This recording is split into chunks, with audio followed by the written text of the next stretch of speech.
Interesting statements there, essentially suggesting that the current temporary framework by which the current easing of sanctions may expire later on this year is actually something to build on from here on, rather than letting it totally expire, and that it is just a temporary agreement. Let's just head back into the event and see whether he's going to be taking questions and answers from the public. Obviously, the issue of Syria and Iran looming large here. You also have stressed in your address to us. May I ask you some questions dealing more with details without going into specifics? My first question is related to the nuclear negotiations and the prospect of a comprehensive agreement. Now, my question would be, Mr. President, what do you see as possible obstacles to achieve this comprehensive agreement? Because we have already seen in the media some dispute on different interpretations. We all are hopeful that such a comprehensive agreement can be concluded in the time frame foreseen. But can you ensure us that the concerns you may have, there are also solutions for those concerns?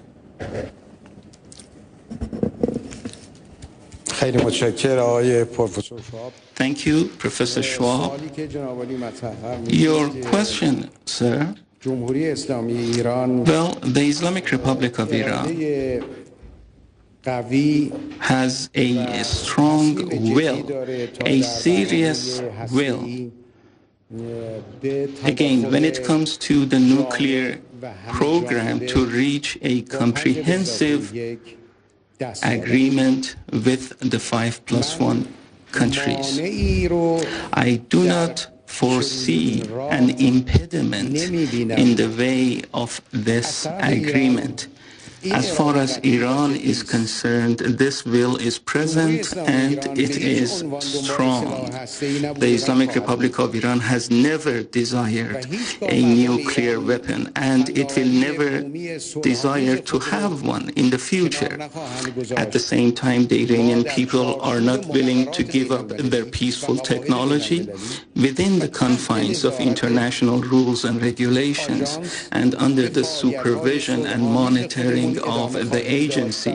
We are going to continue with our peaceful activities so that we can use nuclear for peaceful purposes, including energy production, electricity production, medical services, so on and so forth. Now, a possible impediment may be a lack of serious will by the other party or parties, or they might be pressured and influenced by others. We are ready.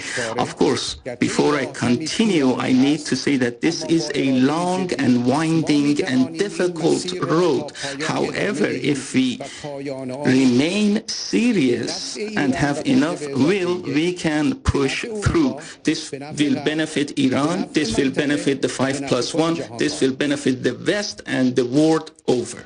Mr. President, in your negotiations, will you also be aware of a very sensitive attitude and a suspicion, which always probably will persist, on the possible dual use of nuclear technology? And will you do everything in order to remove this suspicion? Well, the very reason that the NPT was devised and drafted, the very reason behind the foundation of the agency, for that matter, the safeguard between the agency and member states, was devised to allow countries to have peaceful activity under supervision of the agency so that others do not become worried. So we are carrying out all international laws and regulations with no exception when it comes to peaceful nuclear use of peaceful nuclear programs, and Iran, like other countries that have a peaceful program, this dual use that you refer to, for all countries that have a peaceful technology, 40 countries at the moment have the capability and are enriching. So Iran, when it comes to this, will not accept discrimination. However, all international rules and regulations, including agency supervision, will be acceptable, and we will remain true to them. Ask you a question concerning Syria, and I will not refer now to the Geneva II talks, but you are a country with a long civilization, and what we hear, the humanitarian tragedy is tremendous. Over 100 million people dead, millions of refugees or displaced people. Now my question is, as a country with a long civilization and a peace-loving country, as you said,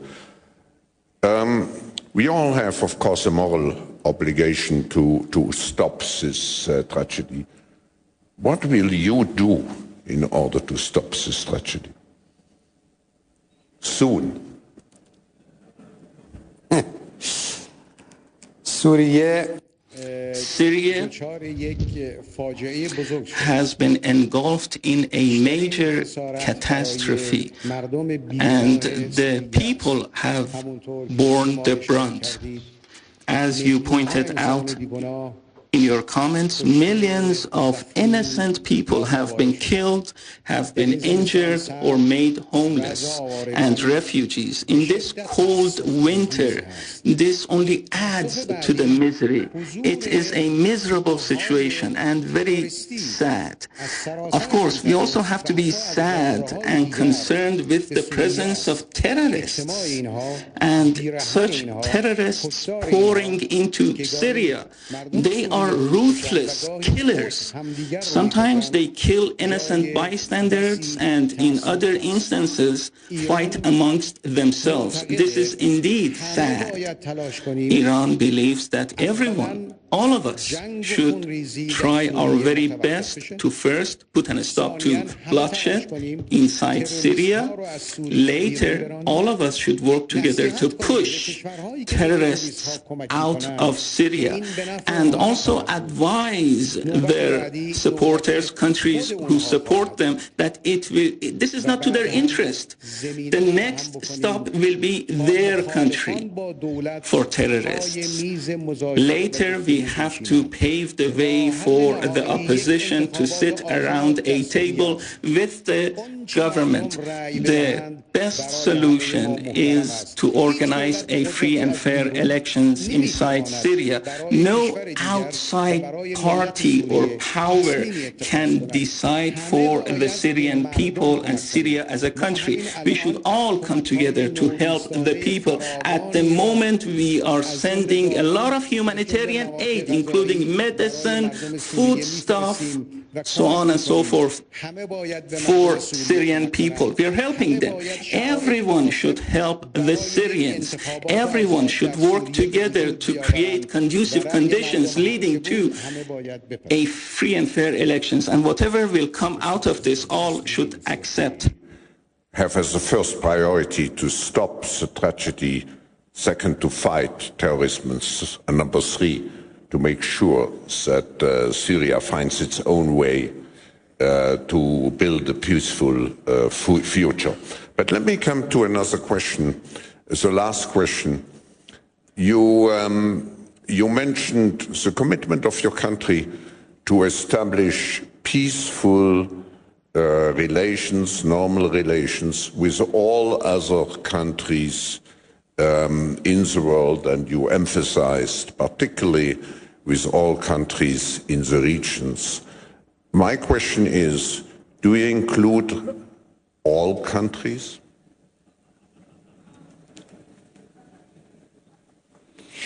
All countries that the Islamic Republic of Iran has officially recognized are inside this circle. Yes, East and West, North and South, there are no exceptions. With certain countries, in the past, we have had certain differences, if you will, hostilities. However, what we want to see is a better future for us to be able to overcome those problems in the past and have comprehensive and healthy relations with all. So I repeat your last word, with all. Yes, that's what I said, all the word. Yes, I said all countries which we have officially recognized. We want to have good relations with them. Which you have officially recognized or may officially recognize. But thank you very much, Mr. President, for joining us this morning to provide us with such a comprehensive view of your stand, your intentions. We take home your message to your wish to integrate Iran as an active and peaceful player into the global community. Thank you.